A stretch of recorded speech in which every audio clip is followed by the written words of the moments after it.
a lot of young people, but not just young people, that other Republicans can't even hear. It sounds like the parents on Peanuts to these other Republicans.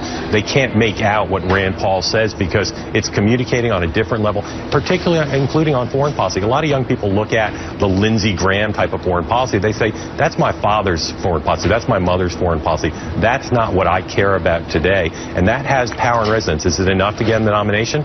Maybe not, but it's enough to make him a huge player in Iowa, New Hampshire, South Carolina, and beyond. All right, there's the analysis of Mark Halpern. Anyway, joining us now is Kyle Kondik, and he is managing editor of the UVA Center for Politics, managing editor of Sabato's Crystal Ball.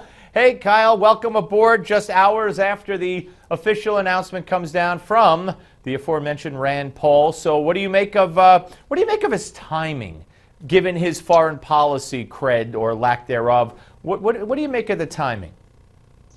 You know, I feel like there's a logistical reason why these presidential candidates are announcing now, and that is it's the start of the fundraising quarter. And so if you get in early April, you've got the whole quarter before you have to make a fundraising report. You can make a big report. Now, that said, you make a good point in that there's a lot of, tough things going on in the world right now, and Rand Paul is sort of known as more of a dove.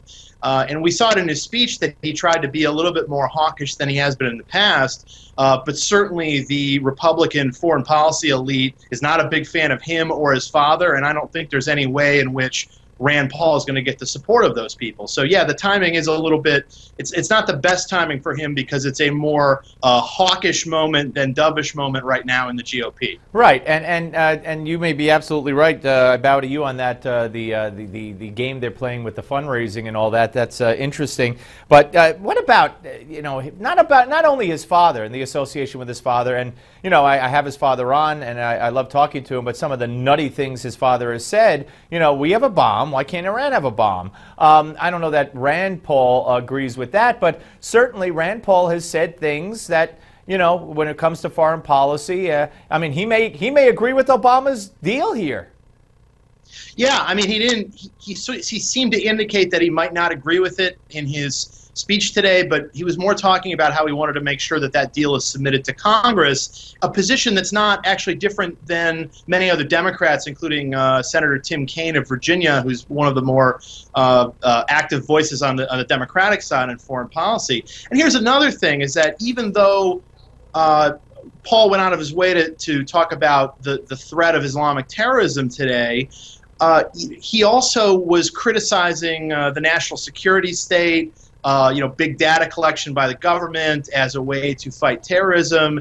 And that, when he's criticizing those programs, he's not just criticizing President Obama. I think he's also implicitly criticizing George W. Bush and Dick Cheney and a lot of other big figures on the right when it comes to hawkish foreign policy. And so again, there are a lot of hawks, I would say, on the Republican side, and they all really don't like Rand Paul. Yeah, no, without a doubt. Let me ask you about Jeb Bush.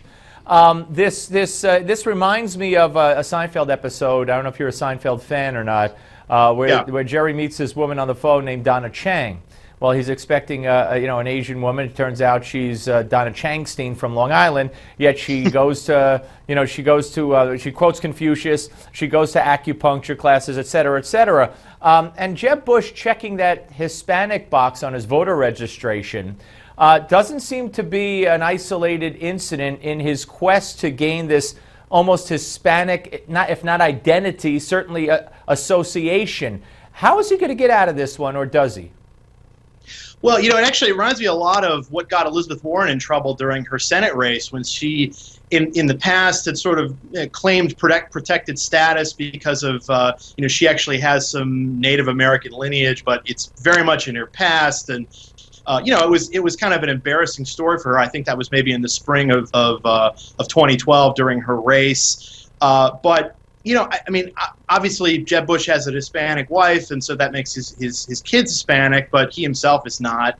And so I think at the very least it's kind of an embarrassing story for him, much like it was for Elizabeth Warren. But, of course, Elizabeth Warren is in the Senate now. I mean, these things that seem like such a big deal at the time may not be. But, yeah, I mean, I think it's certainly an embarrassing story at the least. Yeah. All right. Kyle, great to talk to you, sir. Thank you very much for your time.